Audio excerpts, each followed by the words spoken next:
Alexandre Dubé. Le Québec Inc., c'est une expression bien connue avec des fleurons qui ont marqué l'histoire économique du Québec, que ce soit Couche-Tard, Bombardier, CGI, Québecor, bref. La liste, elle est très longue, mais qu'en est-il du futur? Ça prend beaucoup de courage aussi pour se lancer en entreprise. Ça vient avec plusieurs droits, plusieurs responsabilités également. Maître François-David Bernier, avocat et analyste judiciaire, est avec nous. Bonjour, Maître Bernier. Bonjour. Alors, c'est pour ceux et celles là, qui ont la fibre entrepreneuriale, là, c'est sûr que c'est très tentant, c'est stimulant de se lancer en affaires, mais ça vient avec certains risques et des responsabilités juridiques aussi. Effectivement, vous allez encore me trouver prophète de malheur, l'avocat qui voit le mauvais côté de la médaille. Mais il faut en parler parce que c'est correct de féliciter nos succès. Ici, on parle de 40 entreprises dans le journal ce matin où on voit de l'avenir. Mais je vais vous dire, au Québec, les affaires ne sont pas faciles. Je suis certain qu'il y a beaucoup d'entrepreneurs qui écoutent et on n'en parle pas, mais c'est un combat de tous les jours. Souvent, on entend ça. Vis ton rêve, lance-toi en affaires. Ah oui, lâche ta job, fais des affaires. Puis tu sais, on parle de ça. Mais moi, à l'inverse, j'ai vu des histoires de succès, mais des histoires d'horreur également. Ah oui. D'horreur, de familles brisées, de suicides. Tu sais, ça peut être très difficile. Puis je parle pas de ça pour décourager les gens d'aller en affaires, mais c'est pas vrai que c'est facile puis qu'on se lance, on vit notre rêve. Il faut s'équiper, s'outiller et faire les bonnes choses, s'entourer de mentors, de gens qui vont nous guider dans ce chemin-là qui est rempli d'embûches, là.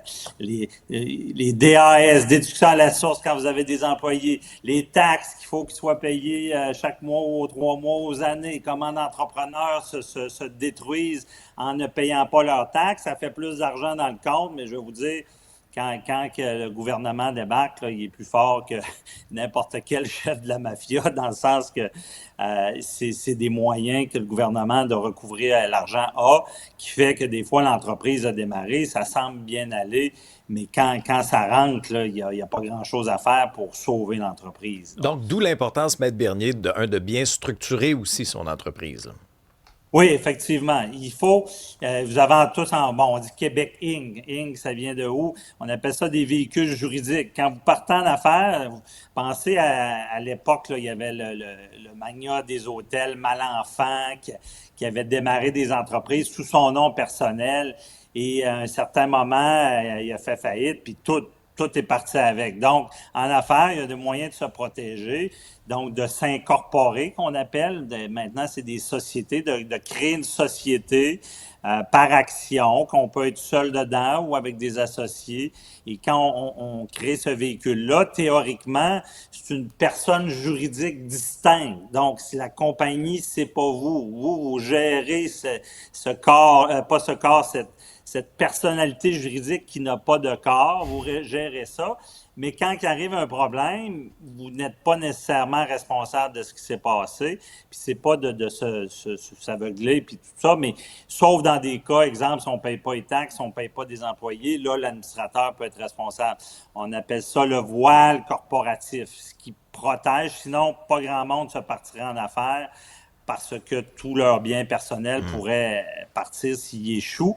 Mais ce qu'on voit souvent, puis moi je déplore ça, je vous dis au Québec, c'est pas facile. Les banques, avant d'avoir une scène en ce moment, là, faut que tu mettes ta chemise. Tu vas pas avoir une compagnie, penser être protégé, ils vont dire, ben, tu veux du financement, tu veux quelque chose, ben, il va falloir endosser personnellement, mon cher, parce que s'il y a quelque chose, on veut que tu te battes là, pour survivre. On veut pas que tu mettes la compagnie en faillite, puis c'est fini, là. C'est ça. Donc, il faut être conscient du risque de poursuite.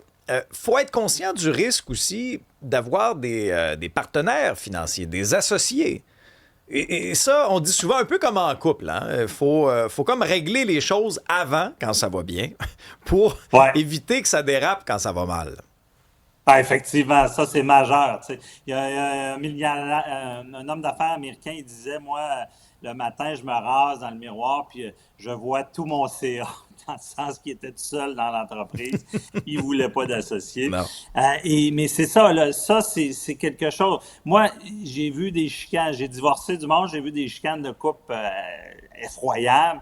Mais là où j'ai vu pire qu'une chicane de couple, où c'est un divorce, c'est des associés. Des associés, ça peut devenir des guerres, des guerres à pu finir. Donc, ça implique encore de l'argent, de l'émotion. Donc, on a un projet, on le part ensemble.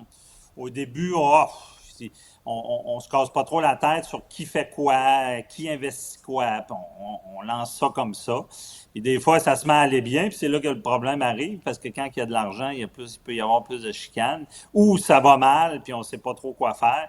Donc, il faut prévoir ça quand on a des associés, puis on faut faire ce qu'on appelle une convention d'actionnaires, qui est comme un contrat entre les deux. Puis là, l'erreur que les gens font, ils vont sur le web parce qu'ils ne veulent pas d'avocat, ils ne veulent pas payer d'avocat. Ben oui, ChatGPT, ils vont nous faire ça. Ah ouais, ChatGPT. Ça coûte pas mal moins cher que vos honoraires, ça, mec dernier. Ah non, clairement. Mais moi, c'est triste, mais une convention mal faite, de l'autre bord, un avocat, j'ai déjà eu un dossier, la personne, je pense, avait fraudé l'autre, puis puis c'était tellement mal fait que malgré la séparation, l'autre personne a eu de l'argent, tu sais. Fait que ce qu'on trouve, il faut que ça soit adapté. Vous êtes mieux, au lieu d'aller chercher ça de ChatGPT ou Internet, asseyez-vous avec votre actionnaire, puis prenez une feuille, puis décrivez vos tâches, décrivez qui fait quoi. Puis signez ça, ça va être plus efficace même que de quoi qui est pris sur le web, là. Donc, il faut se lancer en affaires, mais il faut aussi parler de l'envers de la médaille, qu'il faut être prêt, puis il ne faut pas faire n'importe quoi parce que ça peut mal finir. Puis quand on parle de 40 entreprises qui ont réussi, mais c'est la loi de Pareto, il y en a peut-être 300, 400 qui se sont plantés. Là. C'est ça la réalité des affaires. Merci Et au beaucoup. Québec, c'est pas facile. Non. Merci beaucoup, Maître Bernier, pour vos conseils pro bono.